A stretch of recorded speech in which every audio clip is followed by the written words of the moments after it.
And we know what Jesus was when he was a man on earth. What was his profession? Was he a doctor? Carpenter. He was a heavenly doctor, but what was Jesus' work?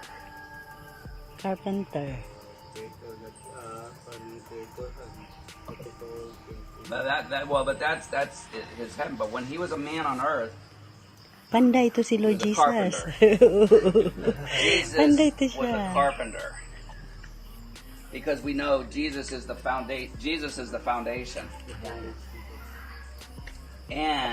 but also the builder. Without us, without the carpenters, the workers, there's no building.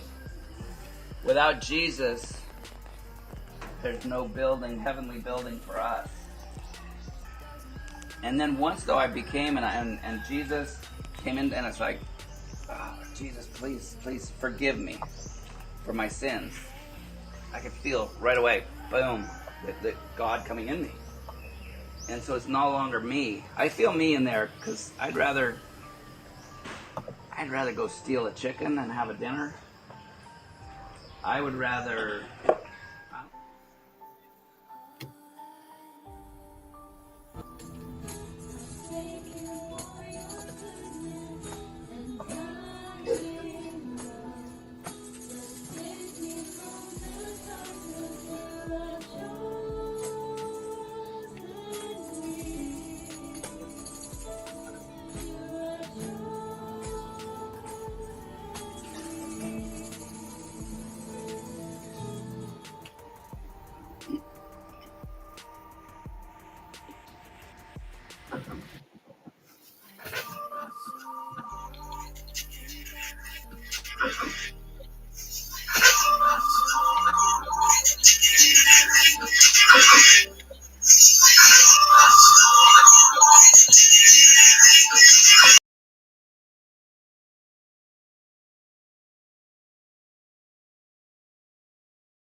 Such a great introduction. Such a great introduction. Who needs to go live? But I have just, but if you know me, I love the videos of nature, seeing the great design that is evidence for creation by an intelligent designer, or evidence for chance, unguided mutations that are then worked on by natural selection. I've got a few. Animal kingdom, mammal friends, the cutest things. Now, today, I'm going to show more of the personalities on the mammal. And we're going to say, it's like, oh, well, humans have personalities. Apes have personality. We must be related. But really? But check out these gorillas, and this little young gorilla.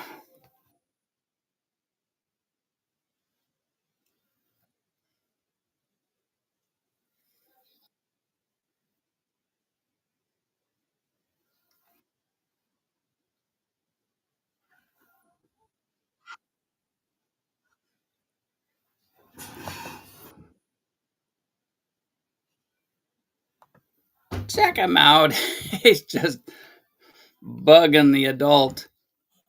Now they say it's dad and child, but we do not know. And but that's the cutest little guy. What evidence does that show? It shows that the gorillas have personality. They have all that good stuff. But is it evidence that happened by chance and that we are related to them? Or is it evidence that the designer of the universe is just so awesome. The cutest thing. And trying to see, let's see, did we even see it? Uh-oh. Haha, I had a great look at it, and I'm glad I have my phone, because I checked it out, and it didn't go over. So, I tricked you guys. Gotta share it up here. Let's see what we got. Uh-oh. Let's try this again. Only I was having fun watching it, I guess. Okay, let's try this again. Boom. It says Gorilla Dad. Don't have verification for that. I know what I did wrong. This is annoying. We just have to add that to the screen. Let's get it big here. Okay. So this is a young great ape messing with an adult. Let's see, where'd it go? Check this out. It is so cute.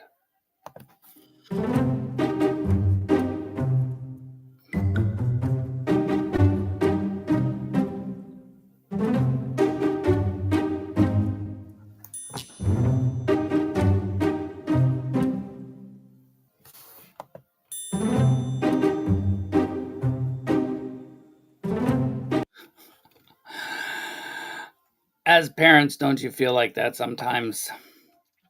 Cute little guy. But as I was saying before you got to see that, is that evidence for an loving, awesome designer creator, or chance, unguided, undirected processes, mainly by mutations, worked on by natural selection?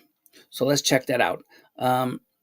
Okay, DNA, we have probably a lot alike. Look at that. We all have, or we and they have 5 fingers, 2 arms, 2 eyeballs, 2 ears, big mouths, at least when it comes to me, and then hearts, all that kind of stuff. So yeah, our DNA is going to be alike. But what are the differences? What is it about those guys that mutated different? Because we're not direct ancestors, they say, or they're not. We're like cousins. So so we don't know who the common ancestor of both of us were. So again, you got to take it on faith.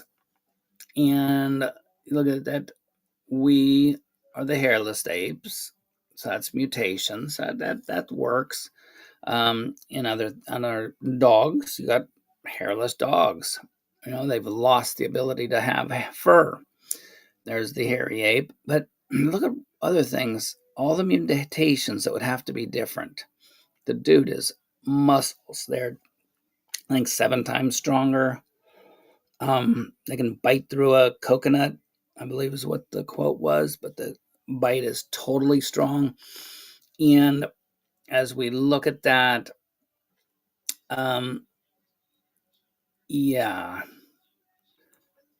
But then we look at the conscience, the morals. They're great apes, but you know what? If they have something go wrong, they can, there's no moral issue, not right or wrong. It's just habits, done or not done. And that's a big one. How did we mutate? How was mutations, Darwinistic mutations, how did they happen? that could be our cousin. Okay. I just think it looks more like design because I'm a designer. And if we wanted to recreate our ancestry line, there's much more different between us and an ape, us and other animals. Let's do another one. So cool. We have flight. Okay, we're going to share it this time. Let's share it this time. Let's try to not make a mistake on this one. There we go. We are going to talk about the birds and the flight of birds. Kind of amazing.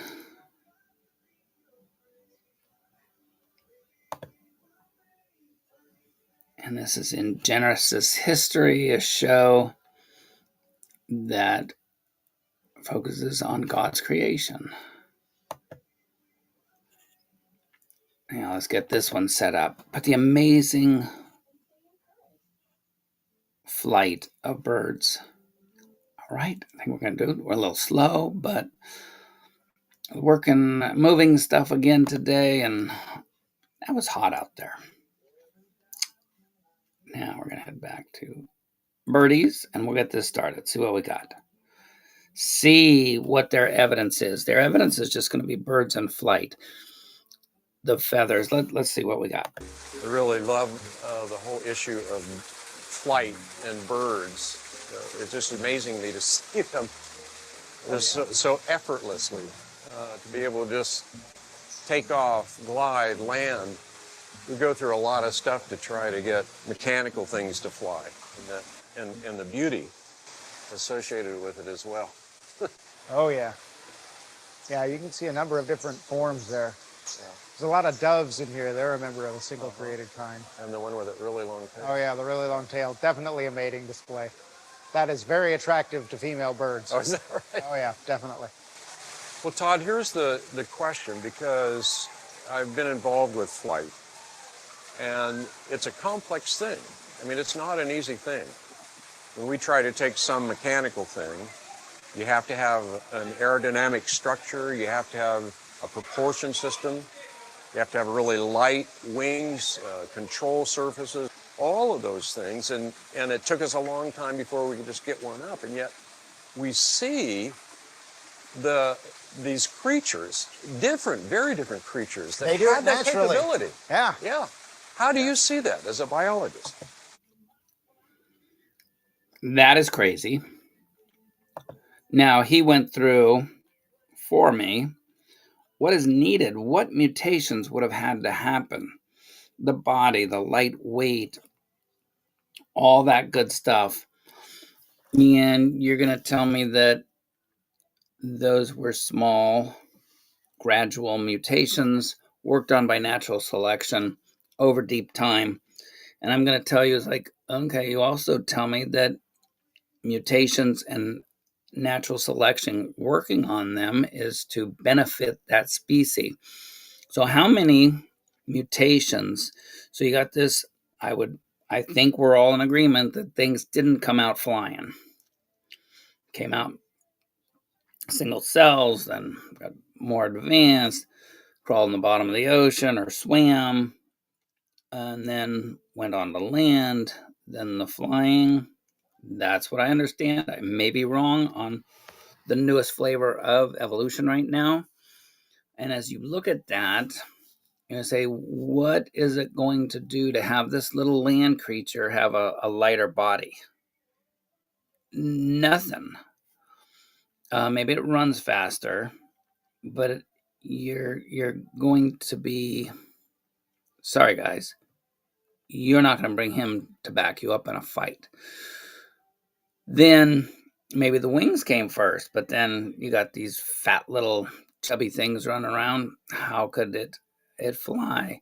So you're telling me that by chance mutations happened, and we are then going to have this happen, but there's so much. The respiratory system has to be better, and the reason it's better is because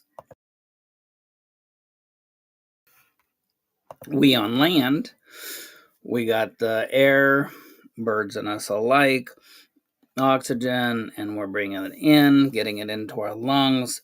breathing it out, but there's a lot of stuff. So there's filter systems, birds the same way.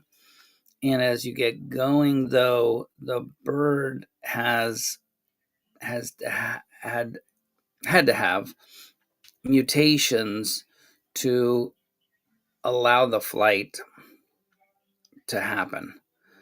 You have to have a different respiratory system when you're up there flying. Take the oxygen in and out, and all those systems have to have different mutations. And so unless you have symbiotic relationships between, and that might not be the right term, but you have to have all the, we would call it positive or mutations that help out things at the same time. Doesn't help to have wings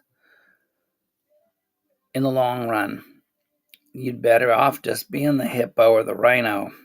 So, again, though, that's another layer of trillions upon trillions of mutations.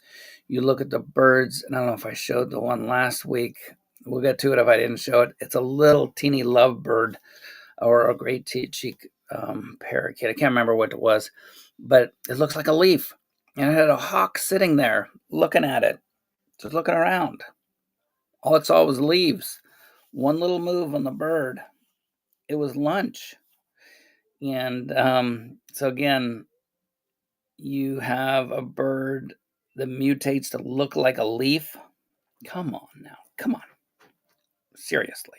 The Bible tells us that, it is our sin. It's our nature of wanting to be the boss. We want to do what we want to do. If it feels good, do it. The Bible tells us that if, you do not want to give up your sin, if there's something in your life, pride, you might have been the better creator than God.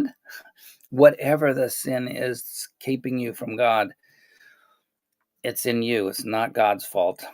And people so often, quote, and I'll do this one as, well, God knows me and he'll know what it takes for me to believe in him.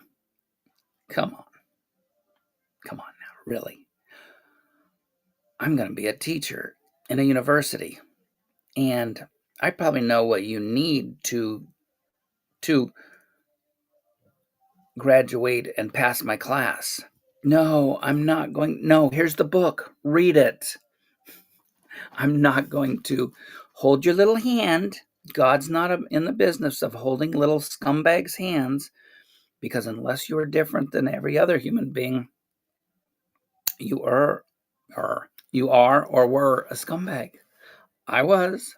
Sometimes, as you know, I can still lean towards that because we have our human nature. I had one more, though. In the plant kingdom, which is, again, trillions upon trillions of different mutations, taking in sunlight through the oxygen and making energy out of it. Come on, guys. Think I'm trying to do two things, and you guys know I can't do that. That the plant takes in the sunshine and creates energy out of it through the photosynthesis. All right, so we are, what? I'm supposed to take you off, or did I get you on there? Who knows? I'm going to redo it because I think I'm going to re-show you the bird one. And I don't want to do that. Don't want to do that at all. Okay, so this is grafting. Two things. Just the thought that taking one plant and be able to attach it to another, kind of like human transplants, except for this is like on craziness level. Human transplants, of course, it's because of getting the material just right, having compatible material, which plants do too, but it's a lot easier in plants. And it kind of shows you something against evolution because of that, is that we can actually transplant pig parts, and you could have a relative that you can't get transplants for. But this plant, I want to show you the structure of the plant. This is a citrus. They are going to graft And it's kind of amazing, I think, as a horticulturalist. And hopefully you like it too. Here we go. And hopefully we're going to be starting to do some of this at the nursery. Now I'll get back to where I'm going. Come on, think. Too much going on today. Here we go, I think.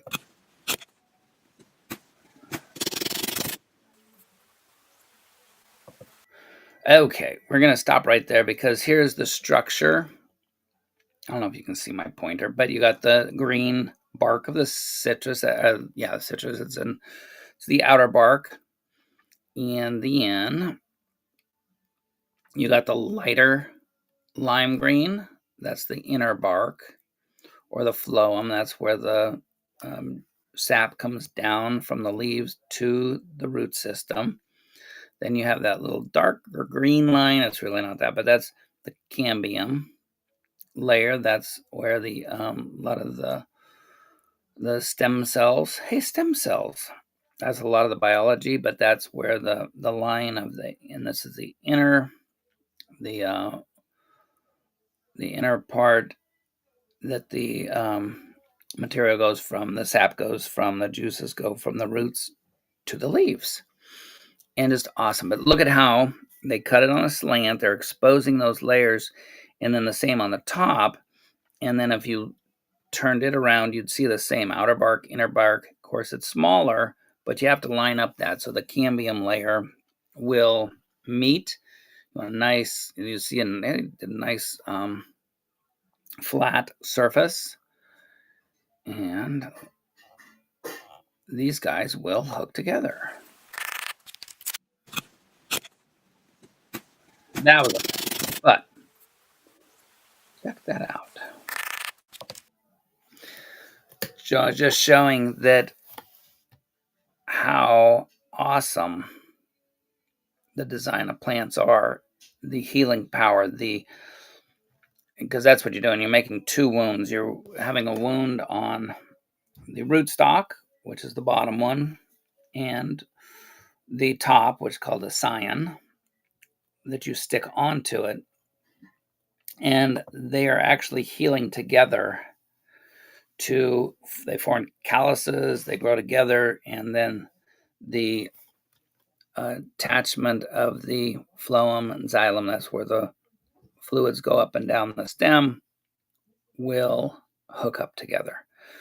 Craziness. Now, you can think that that's through many, many trillions of mutations. I just see it, that evidence is showing forth the glory of God, that even his creation will shine forth. And that's about it. I was going to show you a little bit of the nursery, but I'll show you that next week. We're going to have a volunteer day, a work day at the nursery on Thursday. So hopefully we can show some landscaping and how things are designed, how we as humans will design stuff, and then we can see what design looks like in nature, then in the material universe. And let me get rid of that. And so that's what we're going to be doing this week. So that's exciting. And that's why I'm a little late today, because I was moving some stuff, getting some stuff ready. We're going to have 10 to 15 volunteers come help the Oaks of Hebron, which is who bought the nursery, who I'm working with as the landscape contractor, nursery guy. And so it's exciting. We got a soft opening for June 5th to 20th. And hopefully we'll bring all of that, hopefully live. That would be fun. Alrighty. Thanks so much, everybody. Sorry I was late. And God bless you all. And we'll be out of here.